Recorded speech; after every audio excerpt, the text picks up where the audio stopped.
Olá a todos! Vamos, em nome do Senhor Jesus, iniciar o estudo da introdução e do primeiro tópico da lição 4. O tema de hoje é Quando o Sol se Põe. Texto para memorizar, 2 Timóteo, capítulo 2, versículo 11, diz assim: Palavra fiel é esta, que se morrermos com ele, também com ele viveremos. Uma palavra de esperança. Vamos ver o pensamento central nos lugares celestiais, página 352. Diz assim: Nosso corpo mortal pode ir à sepultura. No entanto, a bendita esperança sobrevive até a ressurreição, quando a voz de Jesus invoca o pó que dorme. Nessa ocasião, desfrutaremos da plenitude da bendita e gloriosa esperança. Então, o que nós podemos entender aqui? Que o nosso corpo pode ir à sepultura, mas aquele que permanecer firme, que for fiel até a morte, na verdade, é um sono. A Bíblia diz que a morte do justo é um sono, que vai dormir e logo ressuscitará para uma vida gloriosa, imortal e eterna. Primeiro tópico diz: o anseio pela imortalidade. Pergunta A: por que a morte existe no mundo? E que esperança o Senhor colocou em nosso coração?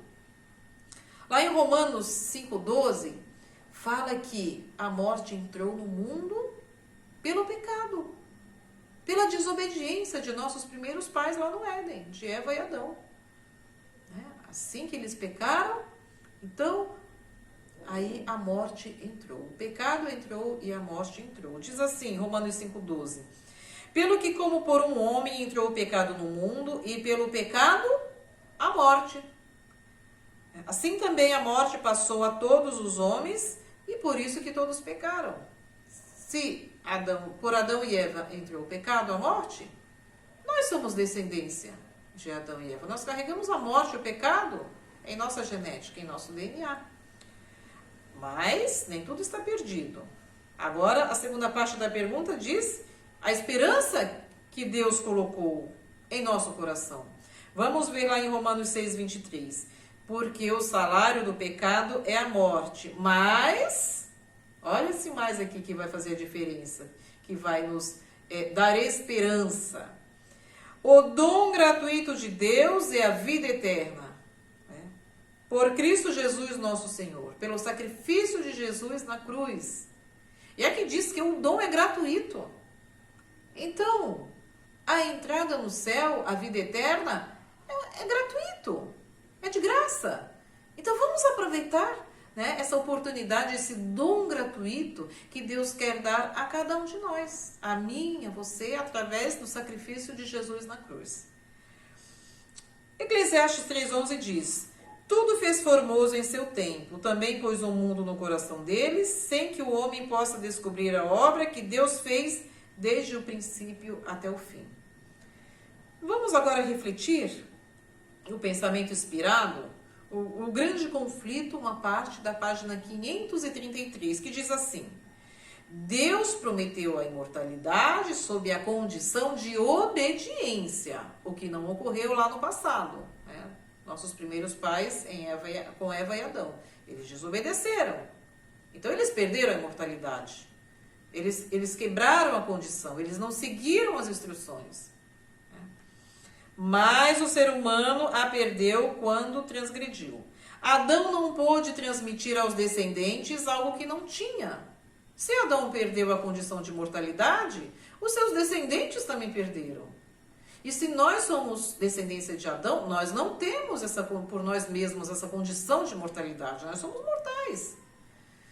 Não haveria esperança para a raça caída se Deus, pelo sacrifício de seu Filho, não tivesse deixado a imortalidade ao alcance deles.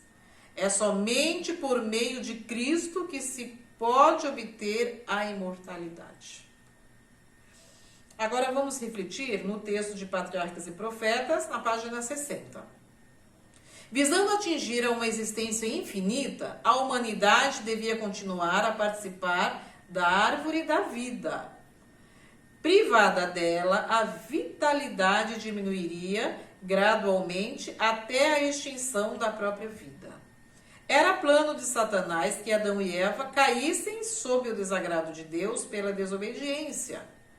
Em seguida, se não alcançassem o perdão, esperava que comessem da árvore da vida e desta forma perpetuassem, uma existência de pecado e miséria. Mas depois da queda da humanidade, Deus imediatamente encarregou os santos anjos para protegerem a árvore da vida. Raios de luz que se pareciam com uma espada flamejante circulavam ao redor desses anjos. O Senhor não permitiu que ninguém da família de Adão ultrapassasse aquela barreira para tomar do fruto doador da vida. Por isso é que não existe pecador imortal. Por isso que não existe. Então, que nós aqui possamos entender que somos pecadores, mas que possamos entender que temos esperança. A segunda parte diz da pergunta: qual foi a esperança que Deus colocou em nosso coração? A esperança da vida eterna. A esperança de voltarmos a sermos imortais novamente. Já pensou? Nós sermos imortais? Quanto dura a eternidade? Como medimos a eternidade? Não tem fim. A imortalidade jovem, saudável, é o que Deus tem preparado para nós. E é essa esperança que nós devemos ter em nosso coração, de que Jesus voltará para que nós possamos, aqueles que forem obedientes, como diz aqui, a condição da imortalidade era a obediência. Ainda hoje é obediência, continua sendo obediência. E se nós formos fiéis, seremos glorificados, revestidos de imortalidade. Que possamos entender essas lições, nos preparar. Se você está ouvindo esta mensagem e ainda não aceitou a Jesus Cristo, ainda não fez a sua decisão, faça a sua decisão para que você também possa participar dessa imortalidade, dessa vida eterna que Deus tem preparado, que essa esperança reservada para aqueles que fizerem a decisão e obedecer a Deus, seguir seus caminhos. Bons estudos da lição a todos, que Deus esteja com